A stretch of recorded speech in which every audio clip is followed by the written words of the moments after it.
Hello मेरे प्यारे बच्चों, तो मैं आपका स्वागत करता हूं आपके अपने YouTube चैनल कांति एकेडमी में। तो आप सभी लोग कैसे हैं? आशा करता हूं आप सभी लोग अच्छे होंगे। तो आज की इस वीडियो में हम देखेंगे क्लास 12 में जो मेरी मैथमेटिक्स रहती है उसका भाग फर्स्ट में जो चैप्टर नंबर 3 है। चैप्टर नंबर 3 हमारा है आव्यूह, यानी उसको इंग्लिश में कहते हैं मैट्रिक्स। आज उसके बारे में हम डिस्कस करेंगे इस वीडियो में। पहले उसका हम सिलेबस देख लेंगे, उस चैप्टर का, चैप्टर नंबर 3 आव्यूह का जो है सिलेबस देख लेंगे। तो रूल मेरा पहले ये रहता है, कोई भी अगर मैं चैप्टर पढ़ाऊं उसका पहले मैं सिलेबस लिखाता हूं कि उस चैप्टर में आपको क्या क्या पढ़ना रहेगा। ठीक है बच्चों, तो हम मैट्रिक्स का सिलेबस देखते हैं। तो क्लास 12 में क्या क्या आपको इसमें पढ़ना रहेगा। तो पहले आपको इसकी भूमिका, ठीक है बच्चों, आव्यूह क्या होता है, यानी मैट्रिक्स क्या होता है, आव्यूह के प्रकार 3.3 में आव्यूह के प्रकार, और उसके बाद आव्यूह पर संक्रियाएं, उसके बाद आव्यूह का परिवर्त, और उसके बाद 3.6 है हमारा सममित तथा विषम सममित आव्यूह, इसको पढ़ेंगे। उसके 3.7 है आव्यूह पर प्रारंभिक संक्रियाएं, यानी आव्यूह रूपांतरण।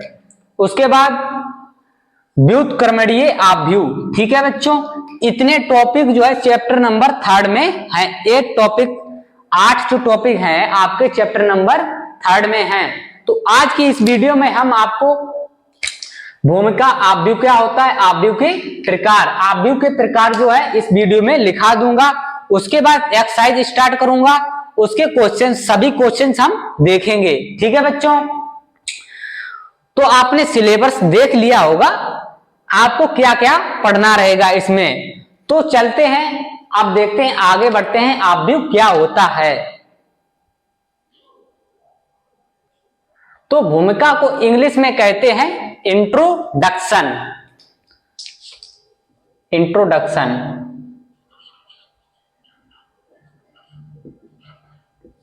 भूमिका को इंग्लिश में कहते हैं इंट्रोडक्शन।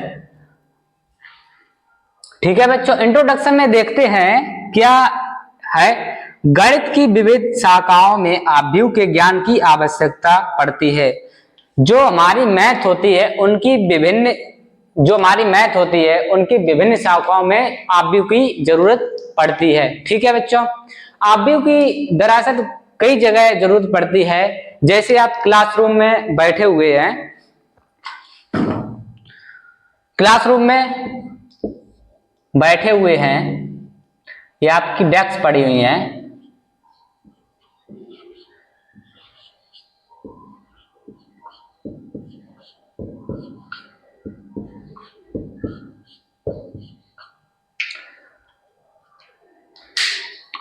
तो आव्यूह में हमें सिखाया जाएगा रो, कॉलम और भी बहुत कुछ। तो अगर आप कोई कहे कि आप सभी बच्चों 3 रो और गुणे 3 कॉलम बन में बैठिएगा, तो आप किस तरह से बैठेंगे? ये 3x3 का जो है आव्यूह, तो आप इस तरह से बैठ जाएंगे। इसमें 3 रो है, 3 कॉलम है। इस तरह से आव्यूह की हमारी कई जगह आवश्यकता पड़ती है। तो अब सीधे सीधे देखते हैं आव्यूह क्या होता है। ठीक है बच्चों, आप देखते हैं आव्यूह क्या होता है। पहले मार्कर चेंज कर लेते हैं। आप देखते हैं आव्यूह क्या होता है। आव्यूह रो तथा कॉलम का सिस्टेमेटिक अरेंजमेंट होता है। जो आपका आव्यूह होता है, रो और कॉलम, आपके रो कौन से होते हैं ये पहले हम देख लेते हैं।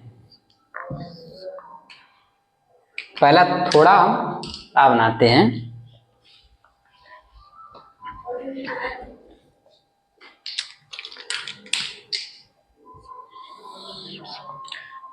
A11, आप नोट करते जाइए, क्योंकि जब कभी भी आप नोट्स उठाएं तो आपको पता चल सके आव्यूह क्या होता है। आव्यूह के प्रकारों का वर्णन कराएंगे इस वीडियो में।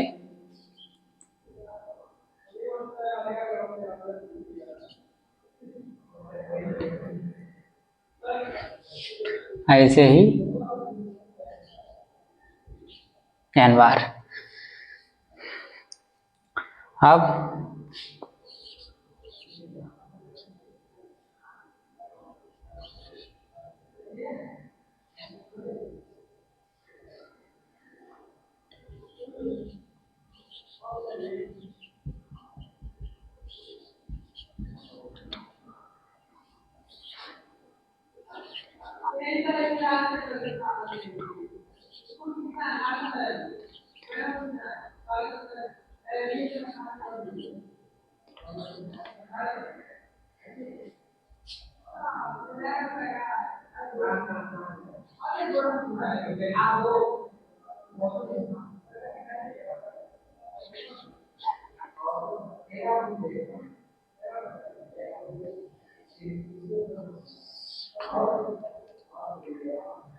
तो आपके इसे ये मानते हैं, ये जो हो गए रो हो गए और ये कॉलम।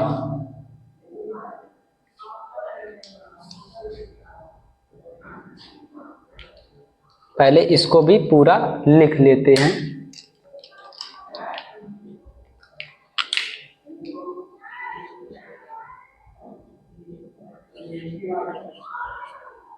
आपको दिख रहा है, ये देख लें हम पहले। हाँ सही है।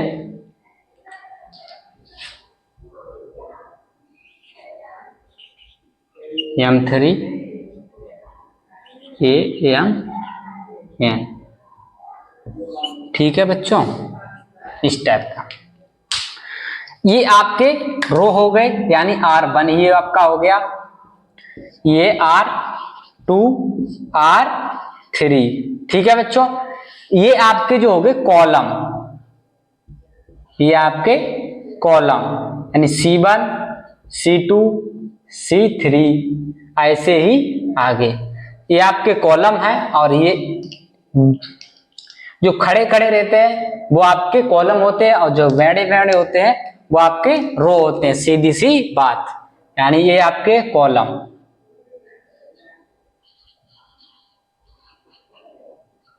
ठीक है बच्चों, ये वन से क्या समझते हैं, यानी ये फर्स्ट रो का पहला कॉलम, ठीक है। इस जो फर्स्ट रो है, फर्स्ट रो और पहला कॉलम, ठीक है बच्चों।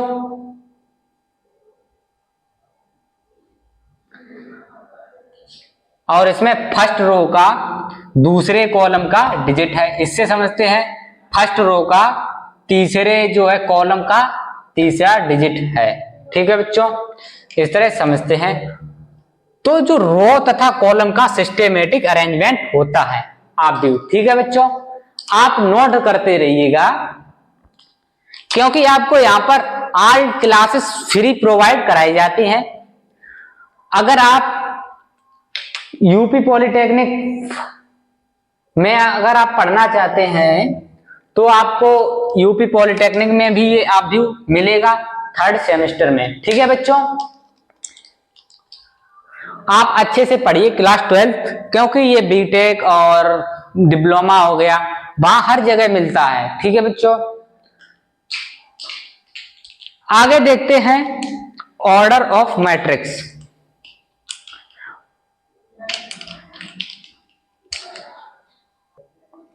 आप देखते हैं order of matrix. Order of matrix में देखते हैं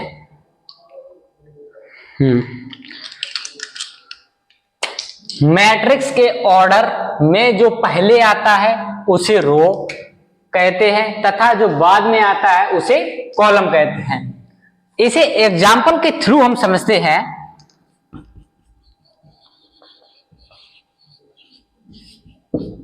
एग्जाम्पल के थ्रू हम जैसे हमारी कोई मैट्रिक्स हो गई 1 2 3 4 5 6, ये हमारी मैट्रिक्स हो गई, ठीक बच्चों। यानी ये हमारा आप व्यू है एक। तो आप इसे, इसमें जो ये है रो 1, ये आपका हो गया रो 2, ये आपका कॉलम 1 और कॉलम 2 ये आपका हो गया कॉलम 3। ठीक है, ये जो मैट्रिक्स है हमारी 2y3 की मैट्रिक्स है। इसे ब्लैक मार्कर से लिखते हैं।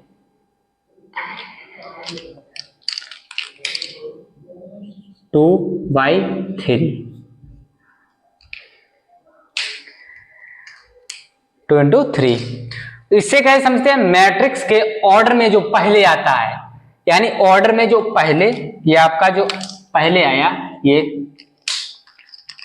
2 पहले आया तो 2 को जो है रो कहते हैं। ये आपके जो देखो रो 1 और रो 2 पहले आया तो ये आपके रो हो गए। ये हमारा सिस्टम होता है लिखने का, जो हम लगाते हैं इस टाइप का लिखते हैं 2 into 3 या 3 into 3 इस टाइप का लिखते हैं। तो इसी टाइप से लिखते हैं। जो रो में आते हैं उनको, उन संख्याओं को पहले लिखते हैं और इनटू करके जो कॉलम में आते हैं उनको बाद में लिखते हैं। ठीक है बच्चों, तो रो कहते हैं तथा जो बाद में आता है उसे कॉलम कहते हैं। जैसे इस मैट्रिक्स में 2 रो हैं और 3 कॉलम है, तो ये हमारी 2 into 3 की मैट्रिक्स हो गई।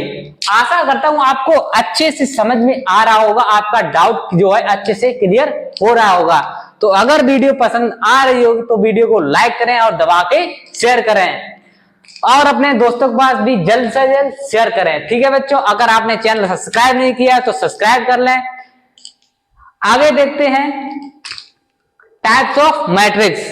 ठीक है बच्चों,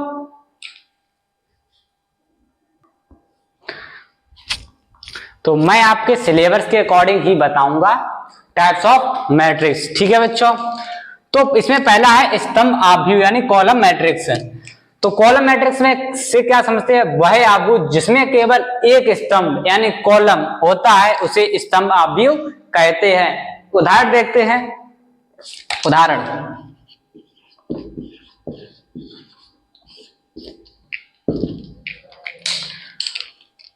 1 2 3 4।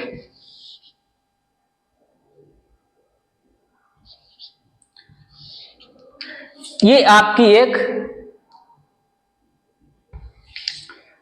4 into 1, ये आपकी एक स्तंभ मैट्रिक्स हो गई। देख लें, दिख रहा है आपको पूरा? हाँ दिख रहा है बच्चों, ये आपकी एक स्तंभ मैट्रिक्स हो गई। ठीक है बच्चों, समझ में आ रहा है? आगे देखते हैं अब दूसरे नंबर पर। पहले इसमें देख ली, इसमें केवल जो है कॉलम है। अगर नहीं समझ में आया दोबारा समझा दे रहा हूं, तब दूसरे पर चलते हैं। इसमें सिर्फ कॉलम है, कॉलम है, रो तो इधर है नहीं। ठीक है बच्चों, इसमें सिर्फ कॉलम है, तो ये आपकी कॉलम मैट्रिक्स हो गई। अब आगे देखते हैं, अब देखते हैं रो मैट्रिक्स यानी कि पंक्ति आव्यूह। ठीक है बच्चों, तो पंक्ति आव्यूह क्या होता है, वह आव्यूह जिसमें केवल पंक्ति होती है। जो जिस आव्यूह में, जैसे मैंने आपको पहले ही बता दिया कॉलम क्या होते हैं, पंक्ति क्या होती हैं, तो इससे रो मैट्रिक्स में आप अच्छे समझ रहे होंगे। वह आव्यूह जिसमें केवल पंक्ति होती है वह पंक्ति आव्यूह कहलाता है। एग्जाम्पल देखते हैं, उदाहरण देखते हैं।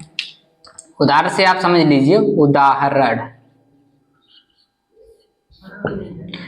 जैसे एक हमारी मैट्रिक्स हो गई 1 4 6 2। ठीक है बच्चों, ये हमारी कोई मैट्रिक्स हो गई। ये मैट्रिक्स 4 into 1 की है और इसमें जो है रो, ये रो है आपका, सॉरी 1 into 4 की, 1 into 4 की मैट्रिक्स हो गई। ये आपके रो हैं और ये आपकी कॉलम है C1 C2 C3 और C4। ठीक है, इसमें एक रो है और 4 कॉलम है। तो इसमें इस टाइप के अगर होंगे तो कॉलम हो जाएंगे। जैसे कॉलम तो बनते नहीं है, इसमें ओनली सिर्फ रो बनता है। तो वह मैट्रिक्स जिसमें केवल पंक्ति होती हैं, इसमें पंक्ति है। अगर यहाँ पर 2 3 4 1 ये आपके अब तो रो बन गए, अरे सॉरी कॉलम बन गए, C1 C2 C3 C4। ये अगर आपको ये नीचे भी संख्या होती तो आपके ये कॉलम बन गए। तो अगर आपकी ये संख्या नहीं है, सिर्फ आपका रो है, तो वह मैट्रिक्स रो मैट्रिक्स कहलाएगी। ठीक है बच्चों,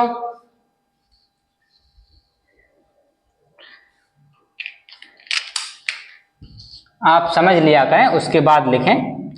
तो इसमें R1 यानी रो है, ये मैट्रिक्स जो हमारी है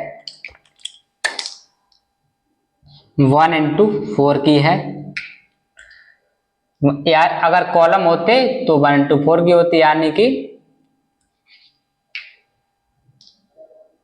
AM।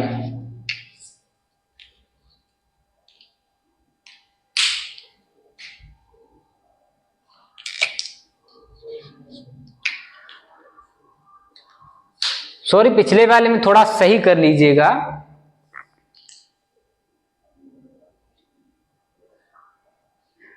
उसमें जो आपका मैंने ये मैट्रिक्स लिखाई थी यहां पर 1 2 3 4 पिछले कॉलम में तो यहाँ पर तो रो तो है नहीं, सिर्फ कॉलम है। तो यहां पर हो जाएगा, रो तो है नहीं तो m into 1, यहाँ पर 4 into 1 लिखाया था, यहाँ पर 1 into m into 1 लिख लीजिए। 4 into 1 की जगह पर m into 1 लिख लीजिएगा आप। ठीक है बच्चों,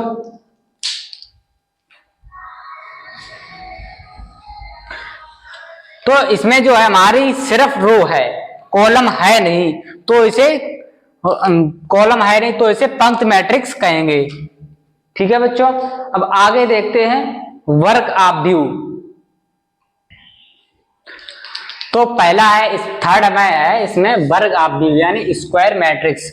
इस पर स्क्वायर मैट्रिक्स से क्या हम समझते हैं, देखते हैं। वह आव्यूह जिसमें पंक्तियों की संख्या और स्तंभों की संख्या समान होती है वर्ग आव्यूह कहलाता है। ठीक है बच्चों, कोई भी आपकी मैट्रिक्स हो गई, इसमें रो तथा कॉलम की संख्या सेम हो तो वह हमारी वर्ग मैट्रिक्स कहलाएगी। ठीक है बच्चों, एग्जाम्पल के थ्रू हम समझते हैं।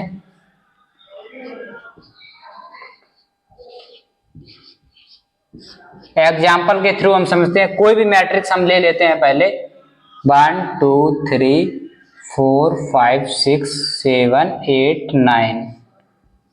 ये 3/3 की जो है हमारी मैट्रिक्स है, दिख रहा है आपको, थोड़ा ऊपर लिखें।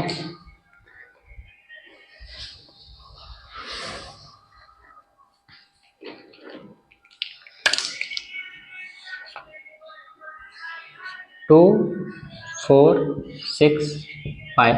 अब आपको ये हमारी 2 into 2 की मैट्रिक्स होगी। अब आपको सही से दिख रहा होगा, हाँ आप सही से दिख रहा है।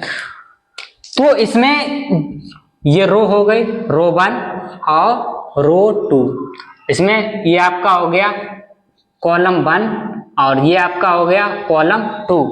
तो इसमें 2 रो हैं और 2 कॉलम हैं। ठीक है बच्चों, तो ये हमारी स्क्वायर मैट्रिक्स हो गई।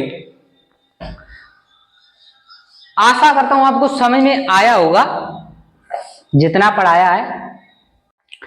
अब हम देखेंगे विकर्ण आव्यूह। एक सिंपल वे में हम समझेंगे, एकदम हम जो भी डेफिनेशंस लिखाता हूं आपने भी देखी होंगी, एकदम सिंपल होंगी, इनके एग्जाम्पल भी सिंपल होंगे, आपके समझ में भी आया होगा। अब आगे बढ़ते हैं विकर्ण आव्यूह की तरफ। ठीक है बच्चों, तो विकर्ण आव्यूह क्या होता है? विकर्ण आव्यूह में उसका विकर्ण के अतिरिक्त जो भी उसका अवयव होते हैं वो शून्य होते, विकर्ण आव्यूह कहलाता है। ऐसा आव्यूह लिख लीजिए आप डेफिनेशन। सभी डेफिनेशन इसलिए लाइव वीडियो में नहीं लिखाता हूं क्योंकि जैसे लिखाता हूं तो अधिक टाइम लगता है, वीडियो जो है अधिक लॉन्ग हो जाती है। ठीक है बच्चों, इसलिए तो आप लिखिएगा इसको, ऐसा अवयव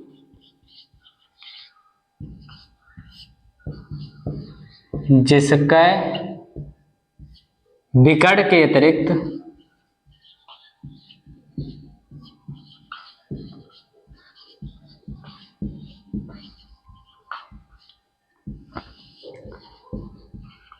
के अतिरिक्त सभी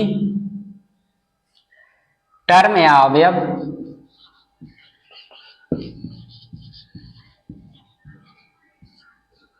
शून्य होते हैं, विकर्ण अवयव कहलाते हैं। एग्जाम्पल लेते हैं। एग्जाम्पल हो गया इसका 1 0 0 0 2 0 0 0 3 3 into 3। तो ये आपका जो है विकर्ण अवयव होगा। इसका जो विकर्ण के अतिरिक्त ये हमारा जो कोई भी जैसे चतुर्भुज है, इसके ये विकर्ण है, ठीक है, इसका ये विकर्ण मान लीजिएगा, इसका ये विकर्ण है, तो इसमें भी ये विकर्ण है। विकर्ण के अतिरिक्त जो भी टर्म है, ये टर्म है, ये आपके 0 है, तो ये आपका विकर्ण अवयव हो गया। ठीक है, आशा करता हूं आपको अच्छे समझ में आ गया होगा, आपका कॉन्सेप्ट क्लियर हो गया होगा विकर्ण अवयव का। अब आगे देखते हैं, आगे बढ़ते हैं हम। अब देखते हैं अदिश अवयव। अदिश अवयव क्या होता है? जो अदिश अवयव होता है उसमें विकर्ण के जो अवयव होंगे वो समान होंगे। ठीक है, तो आप डेफिनेशन लिख लीजिएगा अदिश अवयव की।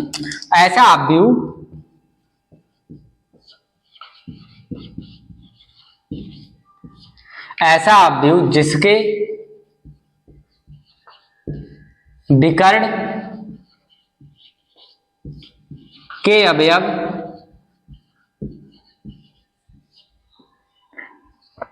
समान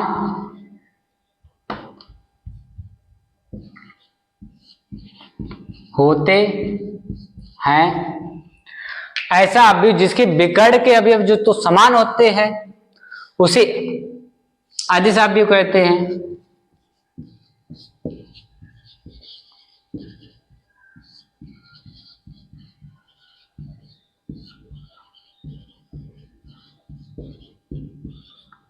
उदाहरण देखते हैं।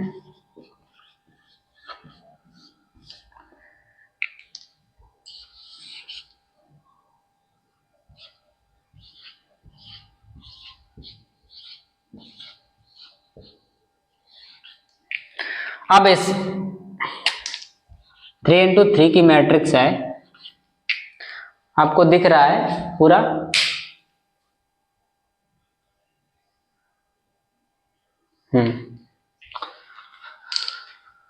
तो ऐसा अवयव जिसके विकर्ण के अवयव समान होते हैं उसे अदिश अवयव कहते हैं। इसमें देख सकते हैं ये इसका विकर्ण के अवयव जो है सभी समान है, तो ये हमारा अदिश अवयव हो गया। ठीक है बच्चों, अच्छे से कॉन्सेप्ट क्लियर हो गया होगा आपका।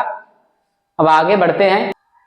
अब तत्सम अवयव देखते हैं, यानी आइडेंटिटी मैट्रिक्स। ठीक है, तो आइडेंटिटी मैट्रिक्स क्या होता है? ऐसा मैट्रिक्स वह अवयव जिसके सभी अवयव जो विकर्ण में सभी अवयव 1 हो और अन्य सभी अवयव 0 हो, तो उसे आइडेंटिटी मैट्रिक्स कहते हैं। ऐसा अवयव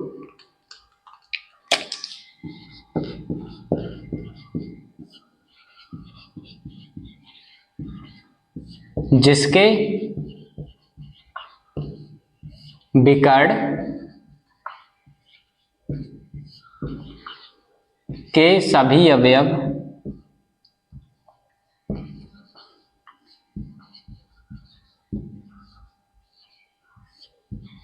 1 होते हैं तथा विकर्ण के सभी अवयव एक होते हैं तथा अन्य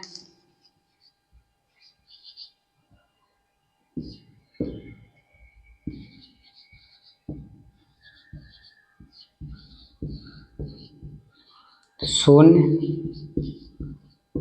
होते हैं। तत्सम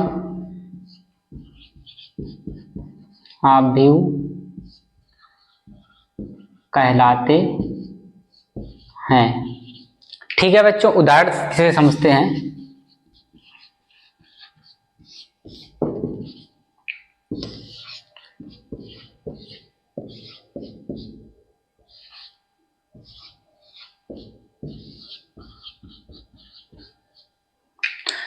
तो जैसा कि मैंने लिखाया, ऐसे अवयव जिसके सभी विकर्ण जो विकर्ण होता है उसके सभी अवयव एक हों, सभी अवयव एक हैं और अन्य अवयव शून्य होते हैं, तो ये आपकी तत्सम आव्यूह हो गया। ठीक है बच्चों, अब आगे देखते हैं शून्य आव्यूह। शून्य आव्यूह से आप समझ ही सकते हैं, यानी इसके सभी अवयव जो है शून्य होंगे। इसका दूसरा नाम भी है, इसका रिक्त आव्यूह। जो शून्य आव्यूह होता है उसे रिक्त आव्यूह भी कहते हैं। शून्य आव्यूह के सभी जो अवयव होते हैं वो सभी शून्य होते हैं। लिख लीजिए, शून्य आव्यूह के सभी अवयव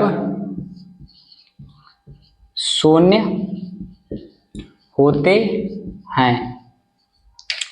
आप इस तरह से भी लिख सकते हैं, ऐसा आव्यूह जिसके सभी अवयव शून्य हो शून्य आव्यूह कहलाता है। उदाहरण लिखते हैं,